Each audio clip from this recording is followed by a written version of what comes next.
Puji Tuhan, shalom Bapak Ibu. Waduh, wajah-wajah yang diberkati nih pagi hari ini. Amin. Mudah-mudahan tidak ngantuk ya karena adem. Sebelum kita dengar firman, saya sekali lagi kepengen ada colek sebelahnya biar semangat dan bilang begini, lu keren amat.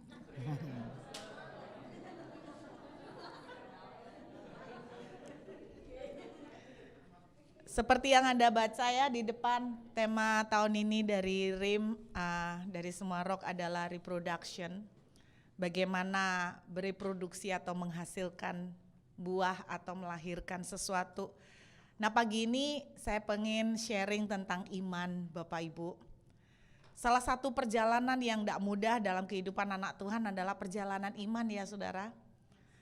Makin lama nunggunya makin tidak mudah. Menunggu kesembuhan, menunggu blessing keuangan, menunggu mujizat finansial, menunggu dapat jodoh, itu tidak gampang, betul ya? Yang pernah ngerasakan terlambat merit itu baru tahu maksudnya. Nah pagi ini kita akan belajar siapa lagi tokoh iman yang kita kenal di Alkitab, salah satunya adalah Abraham. Nah kita akan melihat ya. Kalau Bapak Ibu bawa Alkitab, kelihatannya kok nggak bawa ya. Kejadian pasal 13. Kejadian pasal 13 ayat yang ke-15 sampai ke-16. Saya berdoa bahwa iman kita akan bereproduksi. Amin. Saya berdoa iman kita akan bereproduksi tahun ini. Apa yang Bapak Ibu sedang tunggu dalam perjalanan iman saudara, saya berdoa kita akan melihat breakthrough. Kita akan melihat kelahiran keajaiban-keajaiban. Kejadian 13 ayat yang ke-15 sampai ke-16.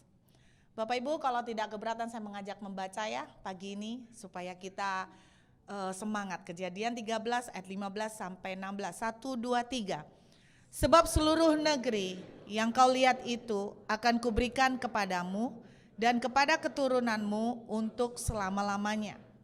Dan aku akan menjadikan keturunanmu seperti debu tanah banyaknya, sehingga jika seandainya ada yang dapat menghitung, keturunanmu pun akan dapat dihitung juga. Amin. Ada yang tahu enggak Bapak Ibu, waktu Abraham menerima Ishak, berapa tahun masa penantiannya? Ada yang tahu enggak? Ada ide? Berapa tahun Abraham itu nunggu sampai dapat Ishak? Enggak ada yang tahu. Berapa? Gilang? 100 tahun? Enggak, 100 tahun. 80? Oke, pasti berapa pasnya? Kayak lelang gini. 125 tahun itu Nuh membangun nunggu bahtera sampai terjadi air bah, itu 125 tahun. Kalau Abraham nunggu Ishak berapa tahun? 25. Pas? Kita akan lihat ya berapa tahun. Siapa yang sedang menunggu janji Tuhan sampai hari ini sudah 10 tahun lebih? 10 tahun lebih? Over than 10? Oh enggak ada ya? Oh, saya baru. Di bawah 10 tahun. Banyak. Yang udah angkat tangan tuh berarti enggak nunggu. Nunggu udah datang-datang sampai sudah lupa. Saya berdoa apapun yang Anda sedang tunggu, kita akan belajar bagaimana sih akhirnya Abraham itu kan pada akhirnya mendapatkan Ishak, ya toh, setelah sekian puluh tahun. Nanti kita lihat, kita hitung sama-sama. Nah setelah kita hitung saya percaya Bapak Ibu pasti hafal setelah ini. Mudah-mudahan. Kejadian 13 ayat 15 sama 16 ini adalah pertama kali Tuhan kasih janji ke Abraham soal anak. Pertama kali. Anda boleh cek di kejadian-kejadian sebelumnya Tuhan belum ngomong soal anak. Dan yang luar biasanya Abraham juga gak pernah doa minta anak di kejadian sebelumnya. Jadi ini pure pertama kali Tuhan yang inisiatif. Tuhan yang tiba-tiba ngomong begini, aku akan kasih kamu anak dan keturunanmu akan sebanyak debu tanah. Ini pertama kali Tuhan kasih janji. Nanti kita hitung dari sini. Umur Abraham pada Kejadian 13 ayat 15 sampai 16, 79 tahun. Oke, 79 tahun, sudah tua. Jadi waktu Tuhan kasih janji udah kadaluarsa. Abraham sama Sarah selisih 10 tahun. Jadi kalau mau tahu usia Sarah ya tinggal 10 tahun aja. 79 dikurangi 10. Jadi 69 Sarahnya. Ini pertama kali. Perhatikan Bapak Ibu. Ketika Tuhan memberikan sebuah janji, dengerin. Ini yang seringkali kita salah. Ketika Tuhan memberikan sebuah janji, itu maunya Tuhan. Bukan mau kita. Abraham tidak pernah minta, itu maunya Tuhan. Saya kasih contoh.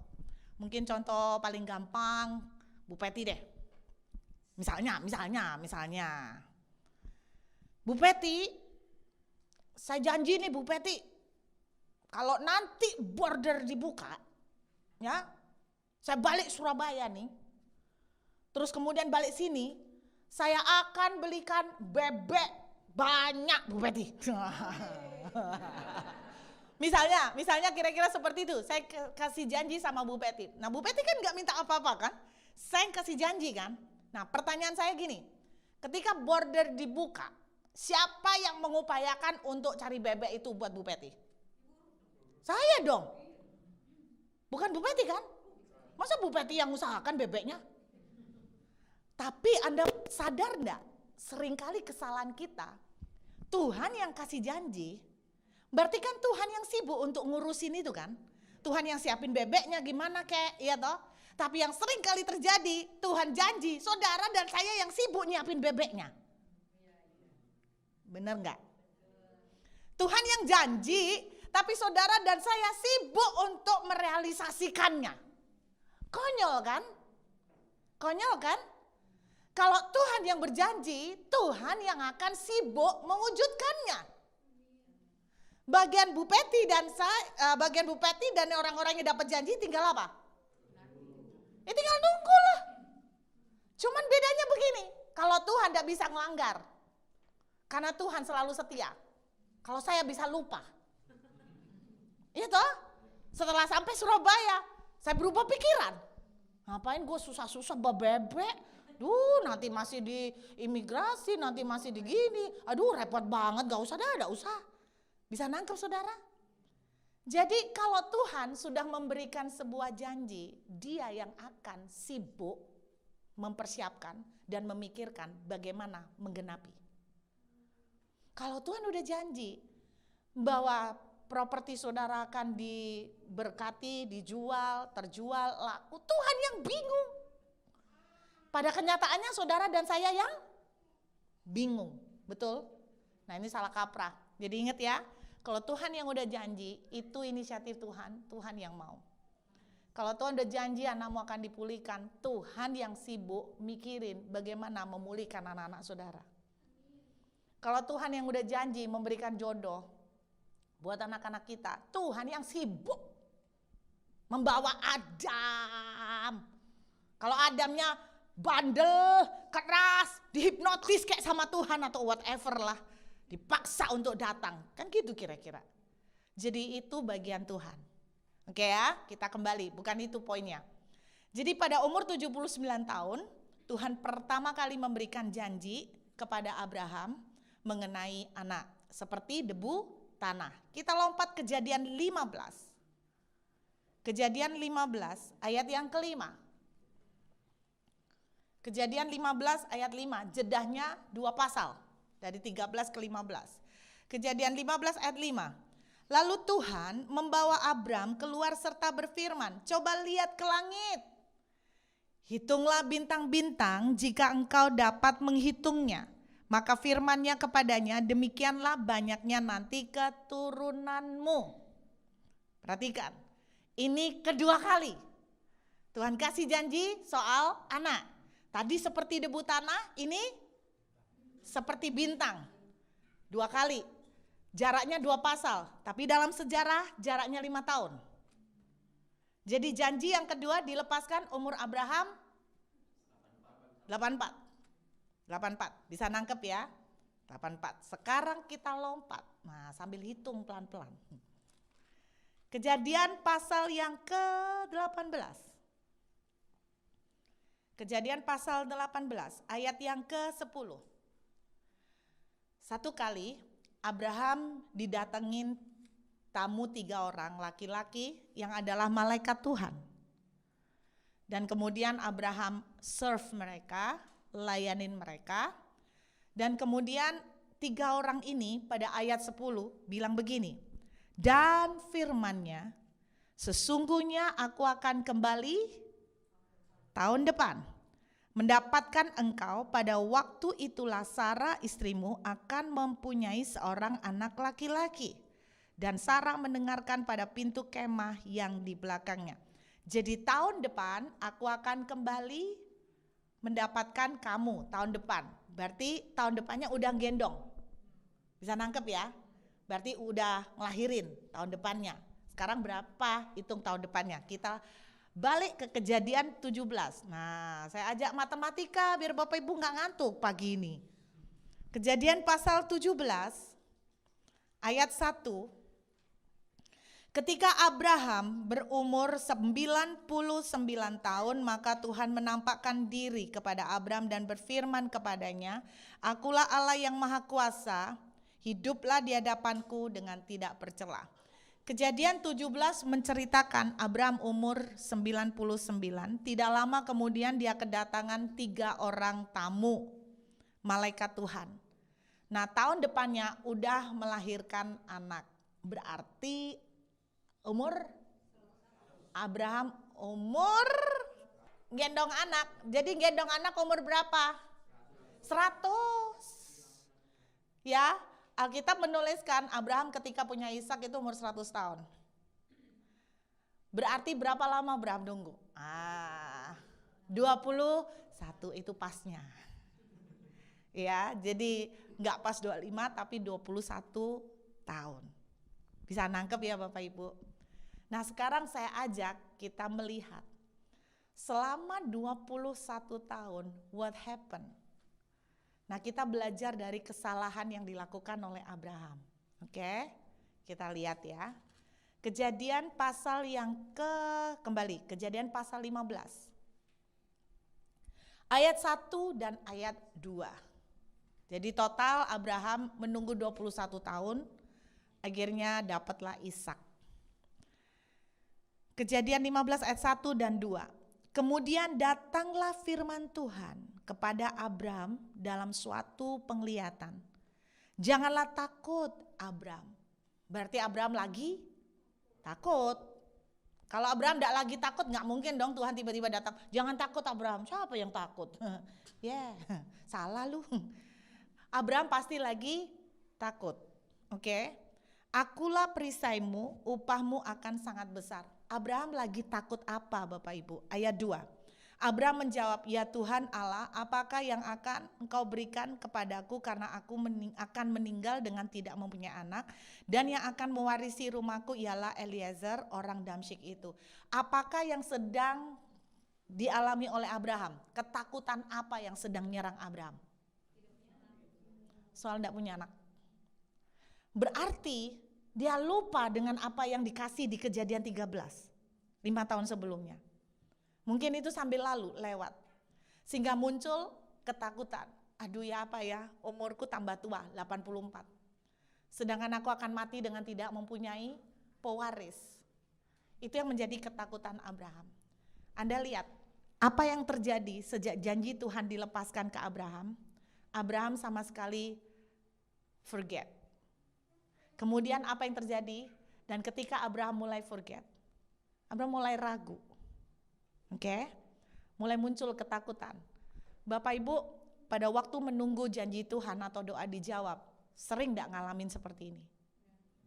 Sampai kadang-kadang kita tuh lupa janji atau nubuatan yang Tuhan pernah berikan. Lupa sama sekali, karena kita lebih terdistract kepada melihat fakta di depan. Betul?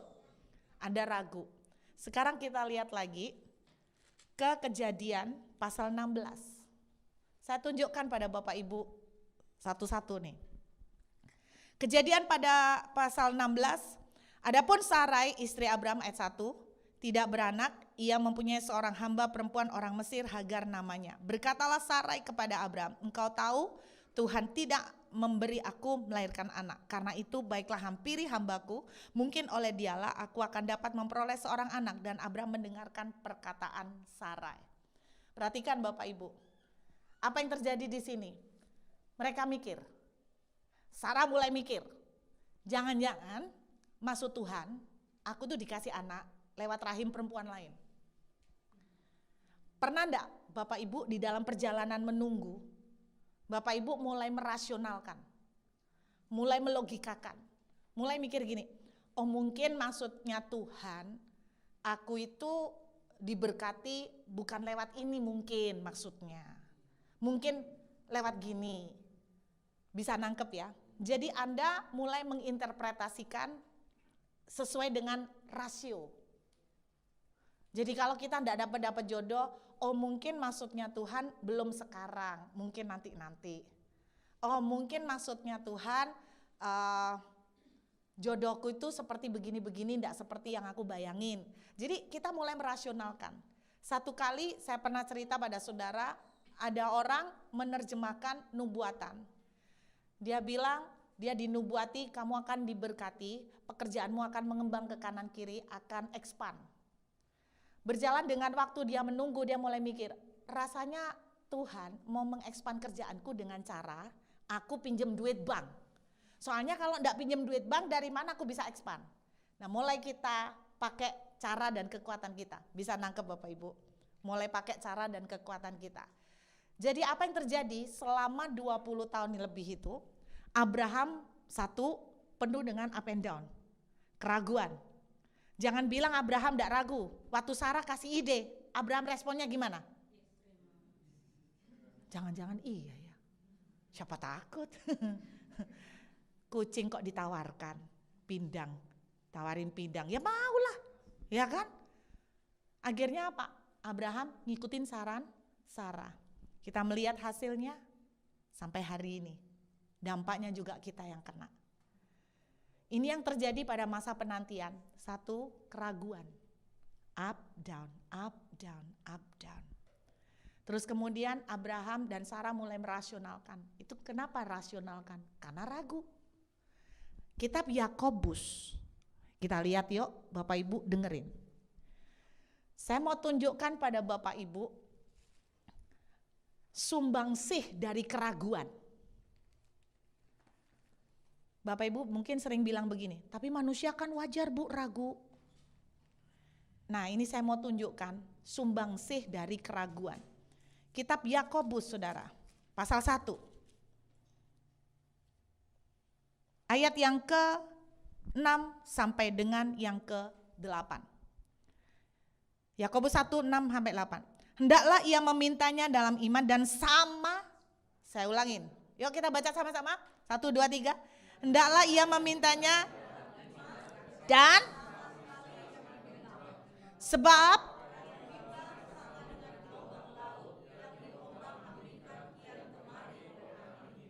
orang yang demikian, sebab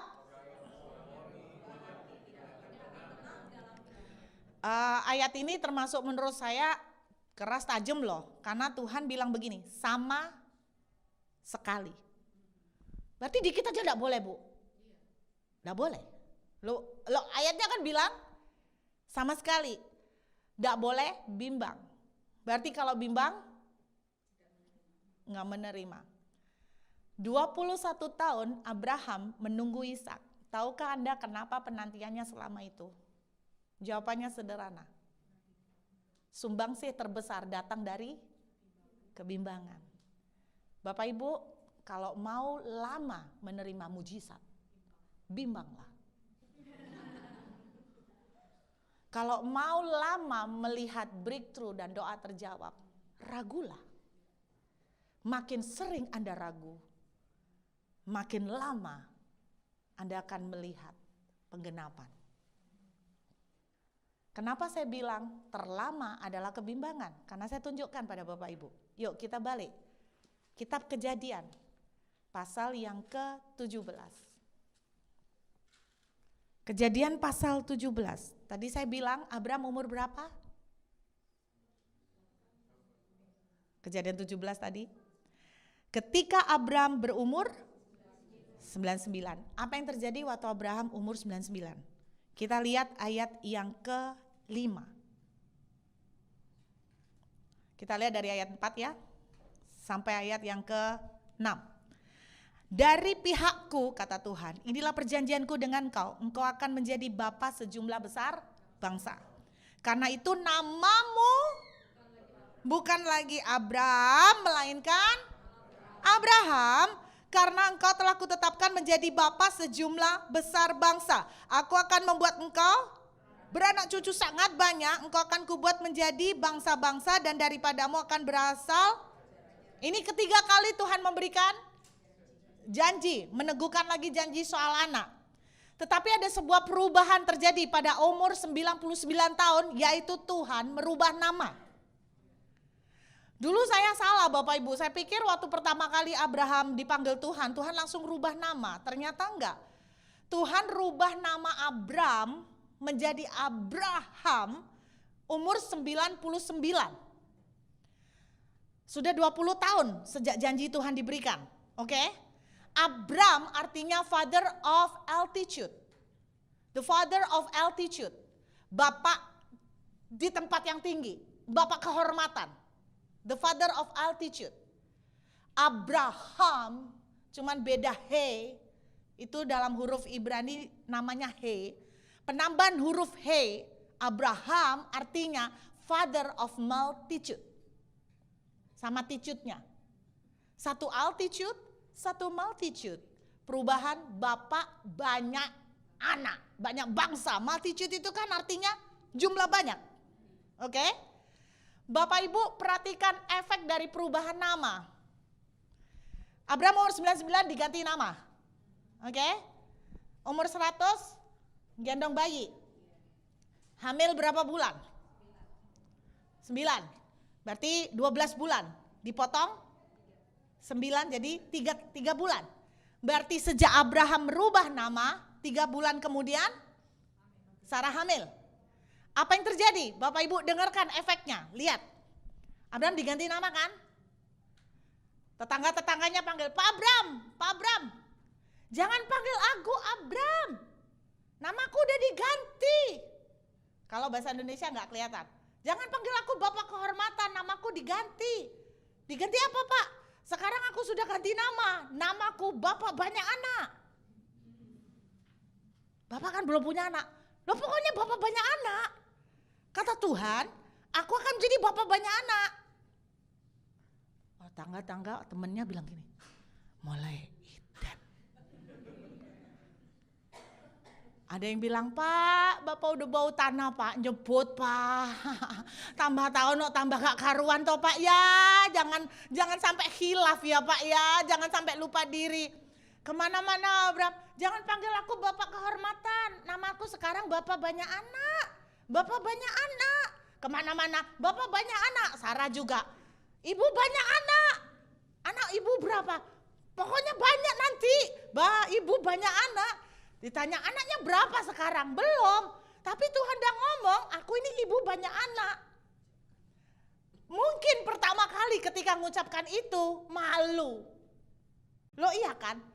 Bapak Ibu tahu apa yang terjadi? For 3 months they begin to speak. Bisa nangkep? 20 tahun mereka up down. Mau lebih lama, up down lah terus. Dan ketika mereka mulai melepaskan perkataan, aku Bapak banyak anak. Aku Bapak banyak anak. Aku Bapak banyak anak. 3 bulan kemudian, Sarah hamil. Anda tahu salah satu kunci untuk iman Anda reproduksi adalah speak it out. Iman timbul dari pendengaran. Selama 20 tahun, ragu kan? Ragu terus kan? Aduh, aku bisa dapat jodoh gak ya? Aku bisa punya anak gak ya? Wah, aku akan dipulihkan gak ya? Kerjaanku bisa expand gak ya? Kok gini-gini terus ya? Ragu. Tapi ketika Anda bilang, aku diberkati, aku orang yang diberkati, Tuhan berjanji memberkati aku. Pertama malu. Lama-lama malu-maluin. Lama-lama tebal muka, tapi Anda tidak sadar ketika Anda ngomong, aku orang diberkati, ini telinga dengar. Dan ketika telinga dengar, apa yang terjadi Bapak Ibu? Ketika telinga dengar, yang tadinya ragu, imannya mulai bangkit kan? Imannya mulai bangkit kan? Ini cara Abraham dan Sarah disuruh Tuhan. Selama 20 tahun, isinya ragu. Saya mau bilang sama saudara, adakah Tuhan berlambat-lambat sebelum memberikan pertolongan? Saya yakin seorang papa sama mama, kalau bisa melihat senyum kebahagiaan di bibir anaknya, mereka akan sangat mau segera melakukannya. Betul enggak? Saya tipe orang yang gak bisa molor-molorin kelamaan. Kalau saya tahu saya mau ngasih sesuatu, anak saya tuh bakalan senyum lebar. Saya tuh kepengen cepetan gitu loh. Saya gak bisa suruh mending kelamaan. Itu saya. Karena apa? Ketika saya melihat anak saya senyum, itu happy gitu loh. Bapak kita sama. Kalau dia bisa melihat senyum bahagia di bibir Bapak Ibu dan saya percaya dia rindu untuk kasih. Tapi Yakobus bilang begini, kalau kamu ragu, jangan berharap kamu dapat apa-apa.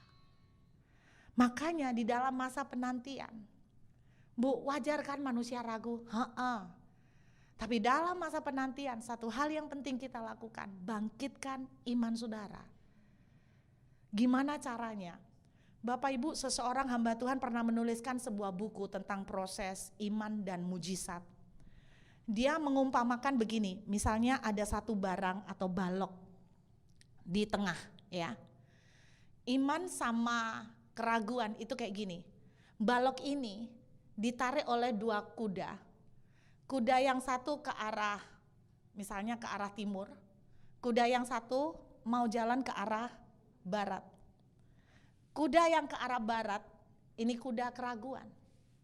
Kuda yang ke arah timur, ini kuda iman. Ketika Anda kepingin mendapatkan balok ini, manakah yang akan nyampe duluan? Tergantung ke arah mana kuda itu narik. Kalau kuda keraguan lebih banyak yang narik, maka barang ini akan gerak ke arah keraguan dan akan pernah nyampe ke saudara. Nah, saudara ada di timur. Kalau saudara mau balok ini nyampe ke saudara, saudara harus kasih makan kuda yang lari ke arah timur, supaya dia kuat nariknya sampai kepada saudara. Bagaimana cara kuat menariknya? Adalah iman muncul dari pendengaran. Apapun yang Bapak Ibu sedang tunggu pada pagi hari ini, satu doa saya, bahwa ketika saudara ragu, mari bangkitkan iman dengan pendengaran. Pendengaran dari perkataan. Amin. Alkitab bilang begini, dengan hati kita percaya, dengan mulut kita mengaku, lalu diselamatkan. Jadi orang yang hatinya percaya, pasti mulutnya juga keluar sama. Nah, ketika dua-duanya sinkron, penjebolan terjadi. Bu, wajar dong ragu? Ya wajar kalau kamu dan saya kasih makan kuda yang ke arah barat. Tapi kalau kita kasih makan terus kuda yang ke arah timur, ke arah kepada kekuatan iman, itu yang akan lebih kuat. Saya berdoa Bapak Ibu di tengah keraguan apapun, saudara mari lepaskan apa yang Tuhan sudah janjikan. Saudara berkata, aku diberkati. Buat Tuhan memberkati itu gampang. Berkat datang dari segala arah kepada kehidupanku. Aku orang yang sangat diberkati. Aku orang yang sangat diberkati. Percayalah, kadang-kadang pertama kali ngomong seperti itu malu. Nggak usah sama orang lain. Saya sama suami sendiri kalau ngomong gitu malu.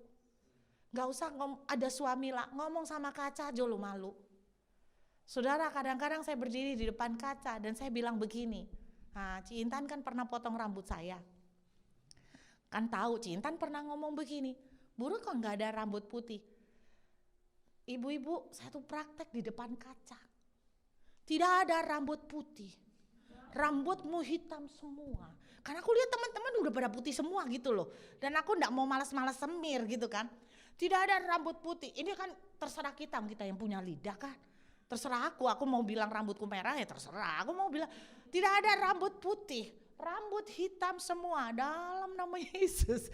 Rambut hitam, percayalah Bapak Ibu, pertama kali ngomong di depan cermin tuh malu. Apalagi kalau perkataannya gini, halo Ruth, kamu cantik. Waduh, saudara tahu saya langsung izin aku ngomong sama cermin, aduh kamu cantik. Kayak orang gak tahu diri, kayak lupa diri. Aduh, kamu cantik, kamu diberkati, kamu awet muda, kan aku takut penuaan gitu kan. Kamu awet muda, kamu diberkati, percayalah. Anda gak percaya? Malu, bener malu. Coba ya kalau gak percaya. Bapak Ibu lihat sebelahnya, bilang begini, lihat aku cantik. Yang cowok bilang sama sebelahnya, lihatan aku ganteng. Lo ayo praktek, coba lihat sebelahnya.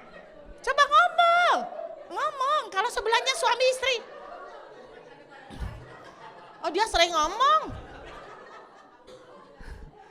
Loh ya toh Bapak Ibu tak minta ngomong guyu-guyu sendiri. Ngomong. Ayo coba praktek Bapak Ibu ke kanan. Loh ini sama seperti Abraham. Bapak banyak anak, enggak punya anak, bapak banyak anak, bapak banyak anak. Bapak banyak anak. Ayo coba Bapak Ibu ngomong sama sebelahnya. Aku orang ganteng. Bilang gitu. Enggak usah jauh-jauh, gampang. Aku orang ganteng, awet muda. Bilang sama sebelahnya.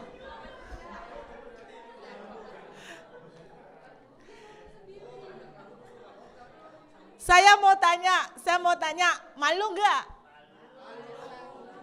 Malu ya. Anda pernah bayangin Abraham juga ngalamin sama? Bapak banyak anak? Orang gila. Enggak punya anak, bapak banyak anak, sudah halusinasi. Bapak banyak anak? Orang diberkati? Orang diberkati, terus orang yang kenal kita, yang tahu kita enggak diberkati banyak masalah, udah mulai edan ini. Enggak gampang, I know. Tapi Anda bayangkan ketika Tuhan melihat, gila, anakku percaya banget nih, gua kalau enggak tolong kasihan nih. Saudara pernah dengar cerita seorang cucu berdoa. Dia tuh berdoa gini. Nah, cucu ini tidur di satu kamar, sebelahnya kamar engkongnya. Anda tahu cara cucu ini berdoa? Dia tuh kepengen banget punya sepeda. Tuhan Yesus, aku berdoa kepadamu. Entah dia sengaja atau enggak, saya enggak tahu. Tapi kayaknya sengaja. Tuhan Yesus, aku berdoa, aku ini kepingin punya sepeda. Dan kau tuh pasti memberkati engkau supaya bisa belikan aku sepeda. Tuhan Yesus, engkau pasti memberkati engkau supaya bisa memberikan aku sepeda. Engkongnya denger. Di kamar sebelah. Saudara tahu engkongnya ngomong gini, ini kalau aku gak beliin, nanti aku khawatir iman anak ini goyah. Jadi aku akan cari cara untuk beliin. Jadi engkongnya tuh kepingin iman anak ini kuat kan. Akhirnya engkongnya berusaha beli sepeda. Bapak Ibu itu manusia loh. Anda bayangkan ketika Tuhan itu tahu, Tuhan Yesus, aku percaya Tuhan Yesus pasti tidak tega beliin aku sepeda. Tuhan, Bapak kita di surga, gak tega, dia kan berusaha untuk kasih sepeda. Betapa dahsyatnya nih kuasa mulut. Amin. Anda mau melihat iman saudara bereproduksi? Belajar melepaskan perkataan. Aku orang yang diberkati. Father of multitude. Father of blessing. Amin. Sekali lagi, bilang sama sebelahnya. Loh, ini latihan terus sampai malu-maluin. Orang bilang begini, ini orang gila, pedenya gak ketulungan. Bilang sama sebelahnya, aku orang yang diberkati, aku cantik, aku awet muda. Coba bilang sama sebelahnya, kayak bapak banyak anak. Coba bilang, loh bapak ibu gak mau praktek. Kalau bapak ibu gak mau praktek, ini kecil loh. Ini kecil. Kalau Anda bilang begini, Bu jangan praktek di sini, malu nanti aja di kamar sendiri.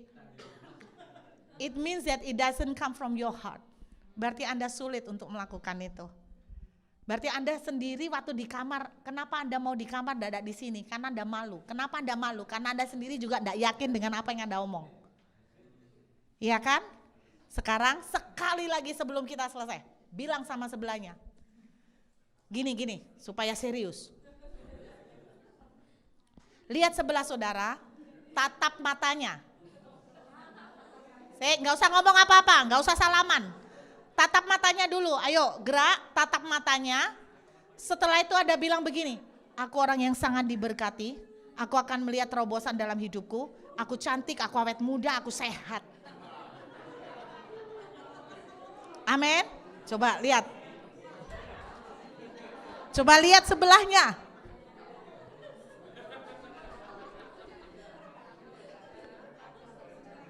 Amin. Saya yakin